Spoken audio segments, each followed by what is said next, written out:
Hello, Dr. Shaw here, and welcome to another episode of Teaching Humanity Remotely.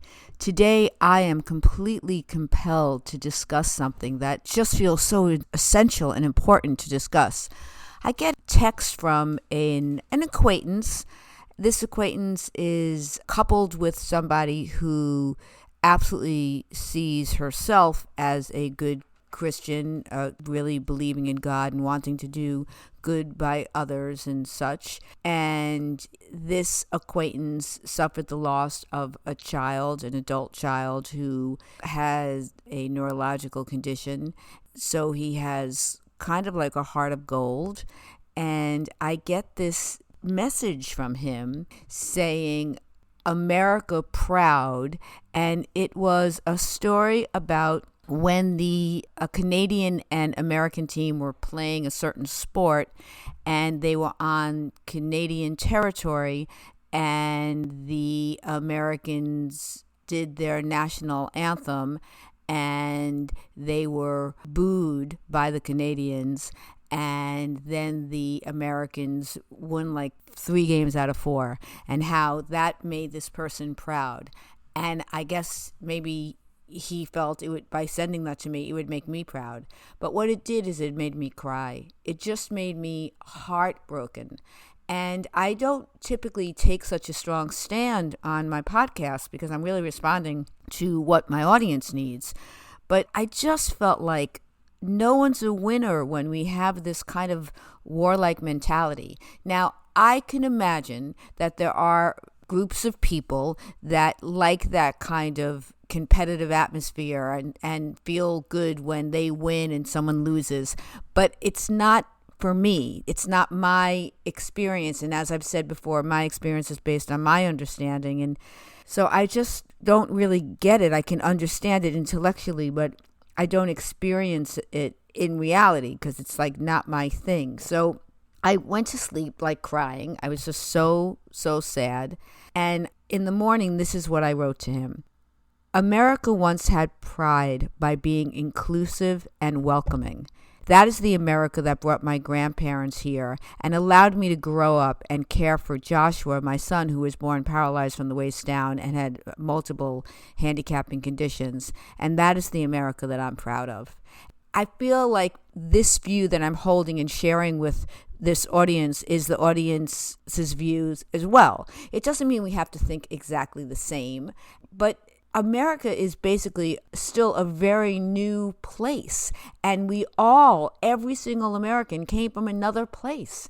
And that's how we became. We became based on the fact that we invited and included and accepted and celebrated all of these different nationalities and humans from all these different places. And to now feel like we're only great if we take over another place, or that if you aren't similar to the other people that are here, you don't belong. It's like that's not what we were about. And it feels like to me that we're living in a world where we're seeing our world in harmony when across the street there's all this lack of peacefulness and there's like a kind of violence, even if it's a violence that is just merely against our values, even if it's just a violence that is against our principles as Americans. We're watching it happen. It's like watching a movie like The Zone of Interest, where we think we're guarded and everything is fine, but right outside our 4 walls, there's all this destruction that's happening. And somehow we're not seeing the impact of that destruction on us. Like every once in a while, I'll wake up and I'll have like free-floating anxiety, and I'm not really an anxious person. I'll have to conclude it's because of what's going on in the world around me. I'm a sensitive person. And so I'm feeling the despair and the fear and the concern, and yet I want to stay optimistic. So I'm sharing this very personal podcast this week to say, how do you stay optimistic in the face of such adversity? And my suggestion is pulling together. And when someone might write to you something that was written to me, not to face it with hatred, not to be negative about it, but to share from a real loving, sincere, honest place, a different way to look at it.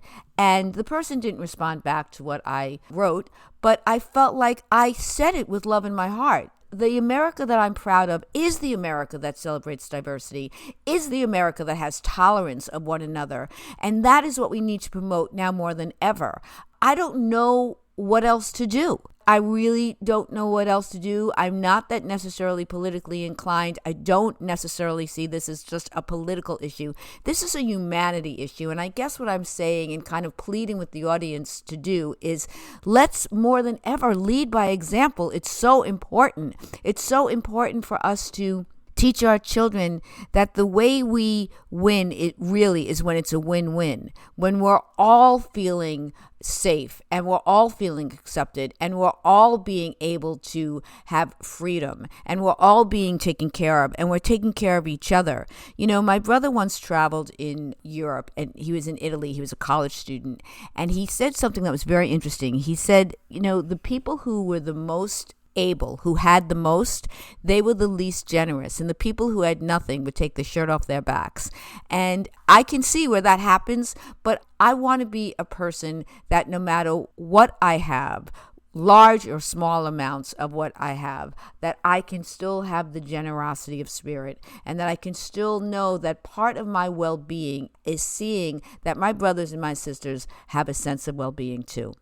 And so the America that I'm proud of, and I'm standing behind it, is the America that is inclusive and accepting and celebrating, and that through holding this space and through uniting with others who have this same space, we become what we most cherish, which is a nation of inclusivity and real celebration of our differences. And we just continue to keep on keeping on by leading by example, by talking to our children, by making sure that our teachers have freedom to teach what is really true. I always felt like those movements to ban books and to change the history is so dangerous because it doesn't allow us to learn from our history. If there is something we did that we are ashamed of, as there should be things we should be ashamed of, as slavery and the Holocaust and all the other groups of people that got treated so horribly by other groups of people who were in power, we do not need to